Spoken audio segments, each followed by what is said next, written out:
everybody. Welcome to The Rundown with Ramon. Thanks so much for being here today. A special interview for me in particular, because many of the interviews that I do, I don't really know the person that well, maybe not at all, even though they provide great information, but someone I've been to spend a bit of time with, especially more than others. And I know she is going to provide amazing, amazing value. I've seen her work in a few different sectors and segments, and it was amazing. So Maha, thanks for being here today. And as we get ready to jump in and hear what's in Rules of Self-Reliance, how are you doing today? What's going on in your world? I'm good. How are you? I'm so excited to be here. Well, good. I'm doing great. It's as we do this discussion, it's boiling outside, but I thank God for air conditioners, so I'm doing all right. Grateful I for the heard it small is. I things. heard it's super hot in New York. Yes, indeed it is. It is. But thanks for being here today, Maha. And Maha, can you give us your full name and the name of your business and what you do today? We'll get in the book, but just unpack a bit who you are today, who you serve, help people understand why you're all that in a bag of chips. Amazing. Thank you. My name is Maha Abouelenein. I am the CEO and founder of Digital and Savvy. It's a strategic communications firm. Also an author of the book, 7 Rules of Self-Reliance. And I'm a professional storyteller. I help people tell their stories, scale their ideas, find their narratives. And I worked a lot in tech. I worked at Google. I worked at Netflix. I helped bring in Uber into the Middle East. And then I started working with high profile people, the ruler of Dubai, Sheikh Mohammed, Gary Vee, Deepak Chopra, Jim Quick, amongst the others, and really helping them with their personal brands and to tell the stories as leaders and executives, how you show up in the world as your reputation and build your personal brand. And so I spent a lot of time helping people find their narratives, tell their stories, build their personal brands, and connect with audiences. I love that. And I'm curious, Maha, just knowing you a slight bit. Again, I'm not, claiming to be your brother, or sister, living with you, but, I feel I know you a little bit. And that curious in this world of personal branding and marketing that you do you in particular see yourself more as a connector and having a amazing Rolodex? When I think of you, I think of personal branding is a bit too small for Maha. She's like, in the Yeah, movies, the black limo pulls up in the back of the hotel, not the front. And you're wondering, wow, they said they couldn't move this chandelier, but it moved. That's how I think of you.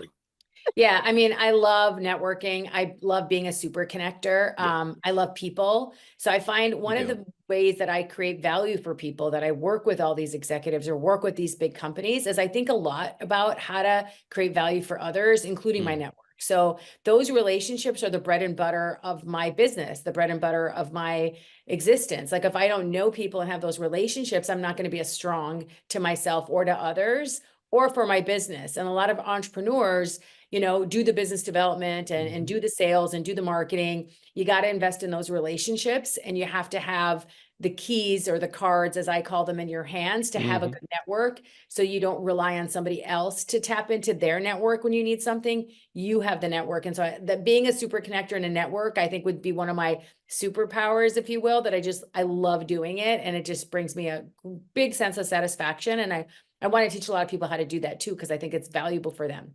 For sure. Maha, I love this. Let's jump right into it. New Okay. book out, 7 Rules of Self-Reliance, how to stay low, keep moving, invest in yourself, and own your future. A book I have read. What's interesting about this, Maha, is I love, again, because I know you, the stories you shared and how oftentimes there was a surprise ending. And I won't go through the whole thing. I don't want to, Yeah. but, just like I was told to stay back, like, oh, that sucks. Oh, wow. And then like, oh, this is why I was told to stay back, so little gems like that. So Maha, I don't know where we want to go, but I think first of all, I just wanted to, you have 8 chapters in the book. We don't have to go through all that, but I'll leave Yep. that to you. But maybe right at the top, 7 Rules of Self-Reliance. Can you just Yes. unpack the title and the subtitle, how to stay low, keep moving, invest in yourself, and own your future?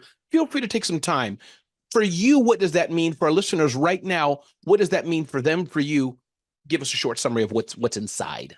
Okay, great. So self-reliance is relying on yourself, right? So a lot of people think, oh, this is a book on how to be independent and go it alone, and I don't need anybody. The book is actually the exact opposite. The book is a playbook, how you can actually get the things that you want personally or professionally by relying on yourselves, by having skills. So think of the word or the term self-reliance as being resourceful. What do you need to do to be resourceful? You need to, and I'm going to walk you through a few of the rules. One, you need to know how to build your personal brand, how you show up in the world. How do you promote yourself? How do you build your reputation within your company if you work in it as an employee or if you're an entrepreneur? How to be a long-term player. What does that actually mean, and how do you do it? And what are the benefits for being a long-term player? If you rely on yourself, knowing that you have the confidence to do it, you have the abilities to do something, you can be a long-term player, and when to do that. How to create value for others. For me, that is the secret sauce. If you can create value for other people and you can bring them something of value, they're always going to want to work with you. They're always going to want to recommend you. They're always going to want to do business with you. And that's going to help you in your business, in your company, in your relationships. And so I kind of teach people how to create that value. Another kind of rule of self-reliance is don't be a waiter, be a creator. A lot of people are waiting for permission from other people to do things, or are afraid to do something because they're afraid of what people will think. Like, who does she think she is? Isn't that a terrible way to live, where you're going to spend your life not doing something you really want to do because you're afraid of what other people think? Stop waiting. Stop waiting for that opportunity. Stop waiting for that Mr. Right. Stop waiting for your manager to appoint you that magic project that's going to make you a rock star. Go create it. You have the power to do it. And so the book is teaching you these rules, not just to empower you, but to inspire you and give you a playbook. So in each chapter, it teaches you how to be a value creator, how to not be a waiter, how to build your personal brand, how to be a long-term player, and how to think about these rules as it applies to your life. Think about it right now. AI is here.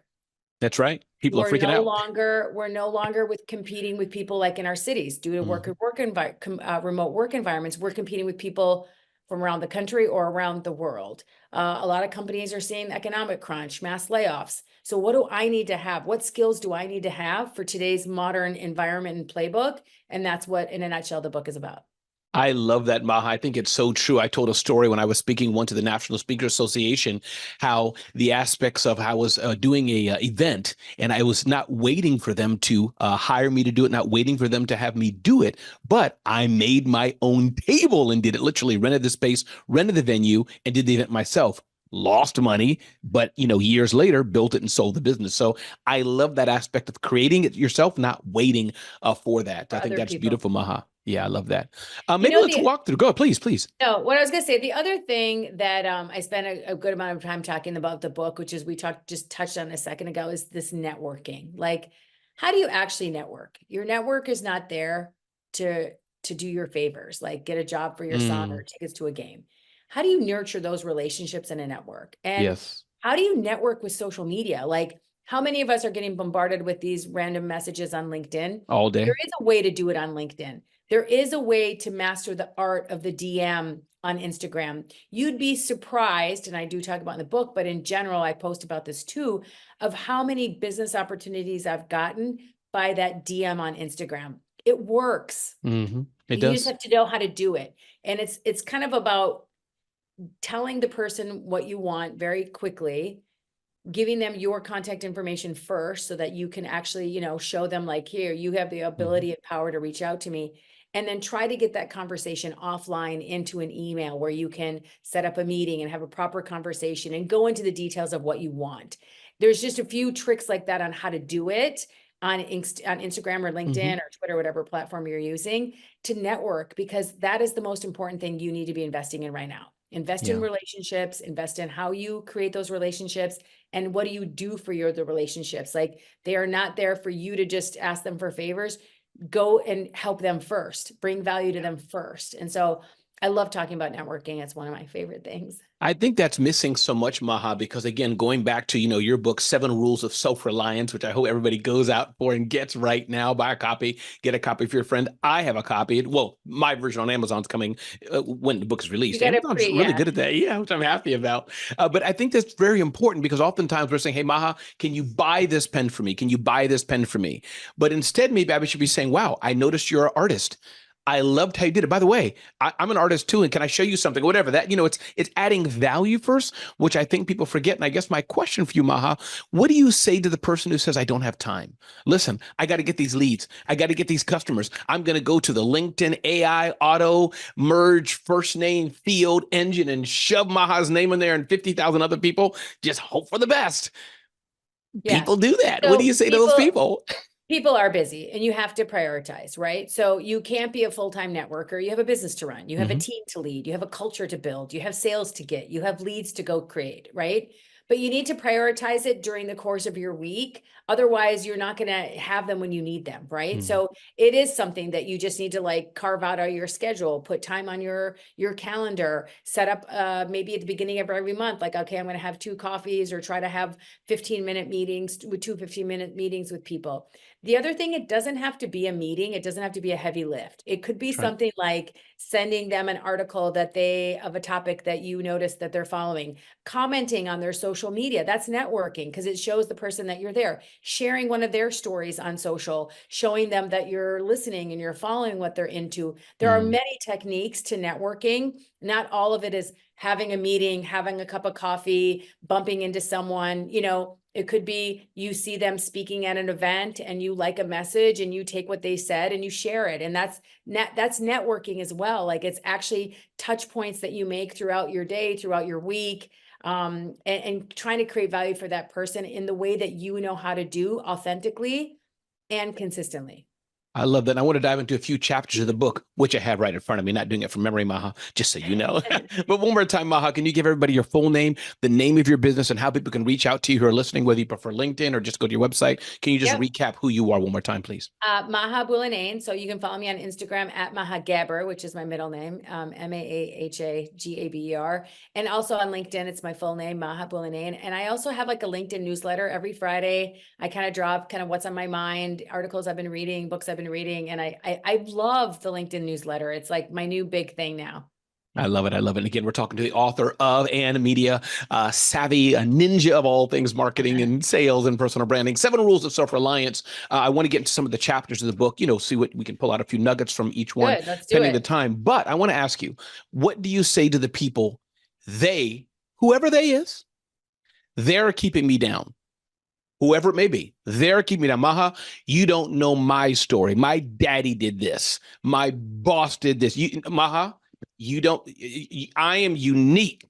I grew up like that. Or you don't see those people. We can't do X. Talk to those people that they are keeping me down, past, present, or future. What do you say? Honestly, you have a story, you need to share it, right? The only person who can put you at the top of your priority list is you.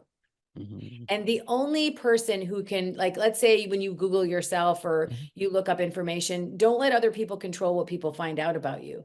You should be proactively owning what you want the world to see about you. So, a lot of people think when we talk a little bit about personal brand, they're like, I don't want to share my personal life. That's not what this is about. And it's also not about you being a social media influencer. That's not what this is about either. In fact, building your personal brand offline, who you are in real life, with the barista, with your team, with your colleagues, with your strategic partners, with your supply chain people. That's the most important part of managing your reputation and your personal brand. So I like those people that say they don't know, they don't know. Now is the opportunity for you to tell them. Yeah. Yeah. And a part of it, I find, Maha, and that's a whole nother, that's your second book or third book is aspect of mindset. I think that's what this this Yeah. Rules of Self-Reliance is mindset, but that's for your second book. So Maha, let's go through some of the chapters. You guide me where you want to go. I'm just going to pull out, chapter 2, stay low, keep moving.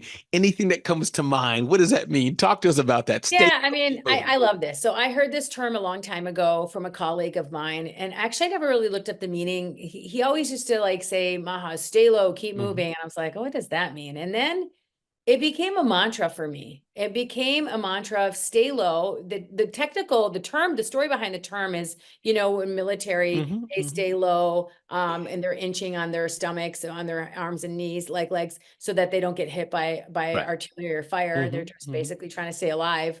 But for me, it was a metaphor for my life. Like stay low, put in the work, put your head down, put in the effort Yeah. and then keep moving. Because no matter what, I'm going to face it. You're going to face it. We're all going to have setbacks. We're all going to have adversity. We're all going to have problems in our lives. So you got to stay low. You got to just stay focused on what your personal goals are. Don't worry about the distractions. Don't worry about the naysayers. Don't worry about the people who you think are judging you, who have their own problems. Stay low and just keep moving. Like it's a mantra for life. I actually wanted to call the book Stay Low, Keep Moving. And I thought my people may not get it, but it's really like, you just got to put your head down and put in the effort. Hard work always pays off. Like, I never saw anybody put 10,000 hours into something and didn't achieve a goal. Like, That's if right. you want to get to the dreams that you have, or the ideas you have, or the things you want to do, you got to put in the work. There are no shortcuts. Yeah. So part of So self-reliance doesn't mean laziness. That means no, it's actually intensity. It means those of us who are self-reliant are probably working our butts off a little smarter and harder than the next guy or gal, possibly. yeah, and I think just the concept of stay low, keep moving, me, it's just also inspiring. Like, stay low, keep moving. You're gonna get there. Like, I'll tell a quick story. There's a Please. woman who wrote a book, and she was organizing her first book event, and she was going to be doing like a bookstore signing, and she organized it on Eventbrite, and like 22 people or 20 people registered to come. And she did her book signing, and only one person showed up. I've been there. And she was vulnerable and went to X or Twitter and posted, she's like, I'm really disappointed. I wrote this book and nobody showed up for my book signing. One person showed up, even though 22 people or whatever signed up. I'm just so disappointed. I put so much work into this book. It's a sci-fi book. It's a fantasy, this, that, and the other thing. And then the internet does what the internet does best. And like, pretty soon, Stephen King and Margaret Atwood and all these writers were like, oh, my first book signing, nobody came. And just a lot of empathy for her. And then pretty soon people were like, what's the book about? Send us a link, blah, blah, blah. And anyways, her book started like selling, and people were interested in her and her story. And she started getting on the news. And then somebody from London said, I can represent you in the UK. And she ended up selling out the book. And the moral of the story is, you have an audience, you just haven't found it yet. So stay low and keep moving. Like, you will face setbacks, but if you really have the self-worth and the self-confidence in yourself and your abilities, you'll be able to get there. And that's the premise of why self-reliance, I think, is so important. And I think it's just a skill we need to teach entrepreneurs. We need to teach students. We need to teach fresh graduates. Like, I'm not saying don't work with other people or collaborate with other people. It's exact opposite. It's just like, have confidence in yourself. Like, believe in yourself first. Because if you don't believe in yourself, nobody else will. That's right. That's right. Be a value creator, Maha. You touched on, again, all these points already. I'm just going back through them. I think they're so important. Be a value creator. That could mean so many different things. And I think you talked about already LinkedIn. You talked about, I shared my story of, just not waiting to be picked. But let's unpack that a bit more. Be a value creator. What does that mean to you and to us? Yeah, I mean, creating value for other people has sort of been kind of like why I think I get to work with all these big names and get big people. Like, you can't be a one-hit wonder. You have to constantly be creating value for other people. And it could be being a good listener, understanding what they care about, understanding what are the things that are important to them, and then trying to find an area where you could tap into that. So like, I would listen to about something that they care about. I would think about their business. I would think about their strategy. The first step in being a value creator is, you got to be a listener, and you have to really understand that other person and their business and what they care about. The second thing is, then now, once I know, okay, you care about this, so then I'm going to try to deliver on that. And what's the way I can deliver on that that's unique, or that's different, or that's a lane that no one else is working in, trying to like see around corners, or find an insight, or find something that you are passionate about, that you think, hey, I think I can present this to them, or go to my manager with this, or go to a potential client with this idea. That's what I mean when I say like creating value for other people, in terms of like your approach to doing things for others that actually creates something of value. And it's not what I think is valuable. It's what I think you think is valuable. Because like, I'd say I do a favor for you, or introduce you to somebody that might not be important to you, then I wasn't a value creator. So always think about, what are the things you can do that have meaning for the other side. I love that. And I think that that's so important. Let me ask you, I'm going to get into politics a bit here, Maha, a bit of politics here. So buckle up. We'll get into politics. Yep. Here's the politics. What's the balance of this? There's no real politics. What's the balance of this, Maha, of, somebody, and I tend to be like this to a degree. People in my family have talked about it, where you give and give and give too much. You're the nice guy or gal. The polar opposite. Now I have friends, they're like hardcore ninjas. Like, No, Maha, it's 12:01. I said pay me by 12:01. Deals canceled and closed. I'm exaggerating a bit, but can you, how do you see that being? Because, by the way, I was at a mutual event that we were at and surrounded by some high profile people. You rocked that room. You knew about everybody in that whole big place we were at together. So my point being is, how do you balance that between giver, hey, Ramon, thought of you. Hey, Ramon, I saw you had a blue bowl behind you. Got you another one. No problem. See you later. Versus, I give you blue bowl, give me one, versus, you get what I'm asking. How do you Yeah. navigate that? So I think when you create value for other people, you have to be calculated about your approach. You're not Okay. going to give away the house for free. You're not going to work for free forever. You're going to be thinking about what is the value that you need to give in order to get something. Like, is there like I'm going to go this far because I want to see if this person potentially will do business with me. So I have to make some effort and put some effort in. So you need to deliver. First thing I always ask is like, how can I help? To find out like how I can help. Then I really pay attention to what's happening in the market and identify kind of what they're curious about. I don't give away the house for free, but I give enough value to show them who I am. And I do it authentically, and I do it in a way that shows them what I'm capable of doing. And I'll tell you a quick story, and I put it in the book. I was going to Dubai for a business trip, and I found out that Deepak Chopra was also going there on a business trip. I don't work for Deepak. I've no business relationship with him, but we knew each other through mutual people, and his business manager is a friend of mine. And so when I found out he was going and we were going to overlap by like a half a day, I was like, hey, Deepak, like if you give me half a day, maybe I can organize something for you. I do a lot of business in Dubai. I lived there for 9 years, 8 or 9 years. And so I have relationships there. And I'm like, well, maybe I might be able to bring value to him, not knowing what I was going to do. I just kind Absolutely. of put it out there saying, hey, is this something that, you might be open to it? And if I can, share my relationships with him, that's valuable for him. And Yeah. it's also valuable for me because I'll get to spend time with him, and it Right. creates value for me to get some exposure to how he thinks and how he works. And I'm a big fan of his. So he said, yes. He said, yes, I'll allow you to bring value to me. Again, I'm doing this for free. I'm not getting paid. Anyways, we go on the trip and we get there. I introduce him to some people. He has a great time. He's interested in who he met. The people I connected him to are very happy. And it just worked out. Like it worked out really well. And I trusted myself. I trusted myself to know what is it the value that I think I can actually deliver on. How much value am I willing to give? Because I'm not working for him. So I can't just spend time building a business for him. I can only do so much.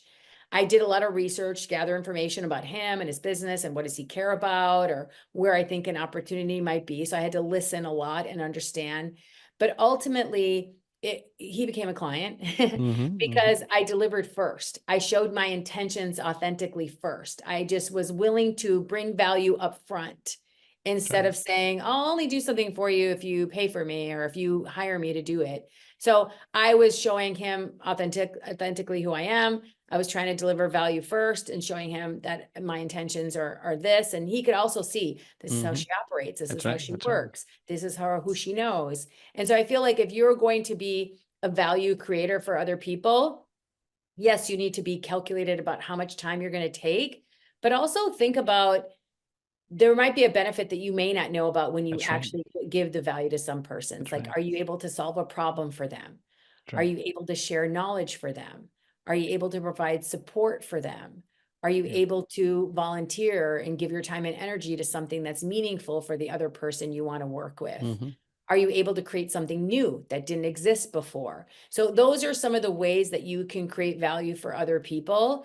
And I like to think like hustle culture is out, value culture is in. So always take it into your thinking of like, how can I create value for that other person? I love that. And I think Maha, it shows the essence of it. I think one gem about Deepak, since you mentioned him, is that even if he didn't become a client, I bet it's still a win. And I know that that's how Yeah, you of roll. course. And right. And same with me. Our relationship here, you may never send me a check for anything. I may never send you a check for anything in our life, but we are going to continue to add immense value. So I think when I see that, this is the playbook. Yes, we all have to eat and live and eat cash. Our bank doesn't say, oh, Ramon, so-and-so. Doesn't work that way. But let's not forget the social cred or the value. As you said, you just said it. So I think that's so important. And some people forget that, even networking events. Hi, my name is Jerry. I wash windows. Can you buy from me? No. Okay, next. Well, I mean, maybe there's something else y'all can do together. And I Yeah. think that kind of thinking is going back to 7 Rules of Self-Reliance. Maha's new book, which is out. Go right now to your favorite bookstore, 7 Rules of Self-Reliance. Get that, take selfies, give reviews, send a copy to your mama, your father, Reviews, your daddy. please. Reviews, reviews, reviews. We want to get it up to 5,000. Okay, 500 reviews, maybe 100 500 reviews. would be great. Yeah, it means so much. Reviews are Obviously, I didn't important. know how much like writing a book I think is easy. Selling a book is not as easy, but I feel like I'm learning so much about the process of reviews and what they mean. And I see other people who have sold books and I love reading. They keep posting their reviews and I'm like, wow. Yeah, yeah. It is nice. It is nice for sure. Maha, let's keep going through this. And again, you can, if you want to jump around, or can I go through all the rest of the Oh, doing, rules? yeah. Good. So don't be a waiter. What does this mean? Maybe one of my favorites. Don't be a waiter. Rule number 3. Talk about this. So, so much of us, I think social media has, perpetuated this, are afraid of how people are judging us or we're waiting for permission from others. And this chapter talks a lot about how do you go from a waiter to a creator? Somebody once said to me, Maha, you're a waiter. And I'm like, what? And I felt like, it hit me like a dagger in the heart. I'm You like, didn't what do know you where it mean was I'm a going. waiter?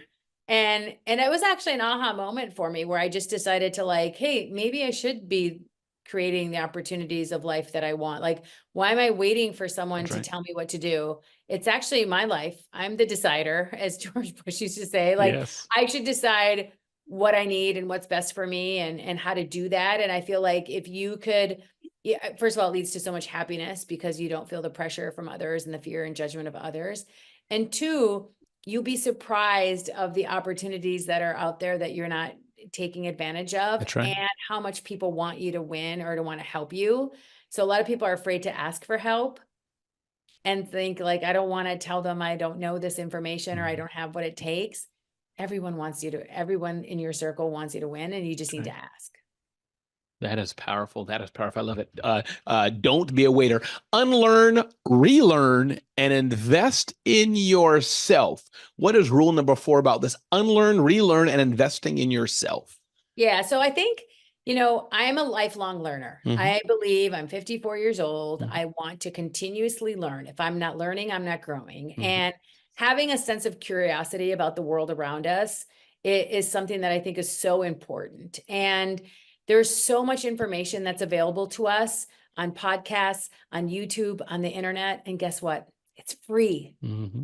It's free. So why wouldn't we take advantage of the abundance of information that's out there? So this chapter is like a little bit about we need to unlearn things that are no longer serving us. Our times are changing, Mm-hmm. ideas are changing, we are evolving as people. So what are some things you need to unlearn, like things that are no Mm-hmm. longer relevant? And then what do we need to relearn or to actually just gain new knowledge and acquire? And so learning is hard. Like no one teaches you how to learn. No one teaches you how to That's a study. great point. No one teaches you how to learn. Continue, but that's a whole nother, that's your third book. Maha, go ahead. Yeah, like no one teaches you how to learn stuff. So Yeah. how can you acquire knowledge? We're so busy. Like I don't have time to take courses or do YouTube channel. Some people may do that. So is a podcast good for you? What are the ways that you can learn? The biggest thing that I wrote in this book that I think about a lot about learning is you can learn the most from people. Mm-hmm. Mm-hmm. Like, I don't need to spend time on a YouTube channel or listening to a podcast. I can learn from a mentor. I can learn Mm-hmm. from a former boss. I can learn from a CEO. You might be inspired by people that don't even know that you're their mentor, people that you follow on social media. So you can learn a lot from people. And don't underestimate the power of learning from someone who's been an entrepreneur and has failed, who has started a business, today I got an email from somebody saying, I'm about to write a book. I'd like to learn from you what you do. I'm like, I'd love to help that person because learning from people is also invaluable, especially if they have experience and they've made mistakes and you want to save your time and energy from making the same mistake. So I think learning is something that people who are self-reliant, it's a mindset. Mm-hmm. Learning is part of that kind of toolbox. Make sure that you're constantly trying to learn new things. One, the market's changing, so you need to kind of keep up. Two, there's things that can save you time and money. So let's take advantage of those. And three, like I said, it's free. Like Yeah. anything that you want to learn is at your fingertips for free. I love that. And you're right. It is all it takes is asking, or as you said, first, go to YouTube, read a book, go to a podcast, and or ask me in Maha. Yeah, love it. Yes, your reputation is currency. Again, talking to the author of Seven Rules of Self-Reliance. Seven Rules of Self-Reliance. This book is not what you think it is. It's about creating your own success in life. My words, but again, Seven Rules of Self-Reliance from my friend Maha. Your reputation, Maha, is your currency. Rule number 5. What is that about? Why should we pay attention to this particular chapter? Yeah, so I think you should think of your reputation as a currency. What's its worth? What's its value? How are you going to increase it? If you really care about your reputation the way that you care about other things in your lives, like I think that's the premise of this chapter is focus on your reputation. You should own it. You should know, when people look you up, that it's information you've put out there, when you interact with people in real life. So reputation equals personal brand and in my head. And I just feel like if you're not focusing on your reputation, then who will? Right? And who Right. will be thinking about that? So what relationships do you need that'll help boost your reputation? What information do you need to acquire? You could have the best sales, the best marketing, the best supply chain, the best employees, but if you don't have a good reputation, no one's going to work with you. No one's going to buy your products. No one's going to download your app. No one's going to join your company. So you really need to think about your reputation. The other thing is, don't just think of it as online. So your offline reputation, how you network, how you build relationships, how you treat other people, how do you treat people is the most important thing that can make or break your Absolutely. business. And now everyone has, with the power of a phone, to record you anywhere you are and upload it to the internet and That's right. broadcast That's it to right. the world. So how is your reputation? Do you feel good about it? When you Google yourself, do you like what you see? When you look up your images, do you think that if someone else looked it up, an employer, a potential love partner, a business associate, a potential business partner, when they look at you up, do you feel good about what they'll find? We live in an age where you can't not think about these things. We live in an age where you can't afford to just assume like that it's going to be okay what's out there. Like you need to be proactive about it, you need to be intentional about it, and you need to really be consistent about it. Yeah, well, that is powerful. And you're exactly right. Your reputation. I mean, if you, especially, if you're trying to go higher and higher, higher, you mess up, that could be a, a long journey away from where you want to be. Maha, you've played this game very well in a good way. Be a long-term player. Again, reading Seven Rules of Self-Reliance. You didn't just land up here, as Maha. Ooh, I'm here. It's just been a journey for you through a variety of rooms and experience. What can we learn as entrepreneurs or stay-at-home dads about being the aspect of a long-term player? What does that mean? Rule number 6. So we live in a time that we value speed.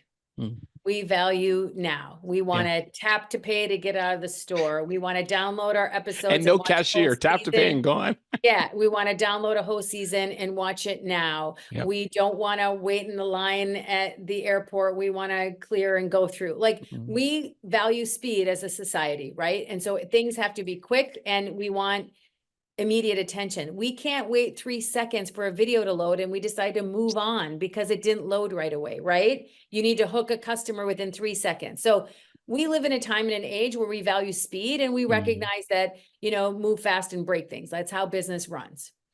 What I'm talking about is be a long-term player and think about the long-term benefits of not being a transaction player. Like don't meet somebody for a quick transaction, a hit and run.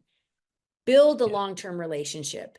Build a long-term value equation with that. And that's what's going to serve you well. So you do need to do, short-term business transactions that understands. But I'm trying to get people in the mindset. If you think long-term, you're going to have better benefits and bigger benefits. And how do you become a long-term player? So a lot of people ask me, should I work for free or not? How long should I work for free if I really want to get an opportunity? And I think about it as 2 things. Does it give you an opportunity to learn or to earn? So if you're younger in your career, you probably want to be learning because you still need to figure out what you want to do, what their best ideas out there, what's the thing that makes you happy. You need to be learning. And then later in life, after you have experience and you've learned a bunch of stuff, then you can think about earning. So I love being a that. long-term player thinks about stuff like that. Should I be taking this job offer that's probably not the best money, but I'm going to get a chance to learn from somebody extraordinary? Then that's how a long-term player thinks. They think about the long-term benefits, not the short-term financial benefits. I always think, even in terms of long-term player, like how you run your company, Hmm. people over profits. Like, don't burn out your people to win business. Like that's the recipe for getting them to quit, right? So be a Yeah. long-term player. Think about people over profits. Value your teams. Invest in your culture. Invest in your people. Those are the things that long-term players think about. I love that, Maha. And I think that it's interesting. One thing I do, I don't know if it's right or wrong, but it works for me, is I always say, let's pilot it. Maha's like, Ramon, love you to come and work with me for the next 500 years. Great. Absolutely, Maha. But let's test it for 3 months. Let's Just to see see. if hey, let's see. Then let's try it for a year. So, that's just a small little hack. When I know I want to do something, but I'm like, Ramon, let's just build into something that we both feel good. If it doesn't, nobody have to be towards each other. So love that. Maha, last chapter of the book, last rule number, I should say, but definitely not the last part of the book. There's other things in here which are gems. Live with no regrets, which is sometimes hard to do. I think the younger you are, sometimes you can do it. But what does that mean for you? What's inside this book, this nugget that people should run out and get? 7 rules of self-reliance. Should get that today, this aspect, Maha, of live with no regrets. It's hard to do, but if you think about how you like, if you live with regret, means you're carrying around all this baggage with you. Like, I shoulda, woulda, coulda, right? And I have had a lot of circumstances in my life that I could really regret. And I do share a little bit about my personal story in this final chapter of the book. It's the thing that people are not expecting to read or to hear. Both my mother had multiple sclerosis, and my father had ALS, Lou Gehrig's disease. And at a very young age, I was 14 when my mother got sick, and I became a caretaker for 22 years for my mother. And then my dad got sick, passed away, and within a year, my mom passed away of my dad passing. And those were terrible cards. Like, I'm not going to tell you that was an easy time in my life. I had been living in the US my whole life, moved to Egypt, started to find my career and figure out what I was going to do. My parents got very sick, and I could have regretted all of that. Like, what a messed up situation. But I was like, okay, this is our story. This is our journey. We're going to stay low. We're going to keep moving.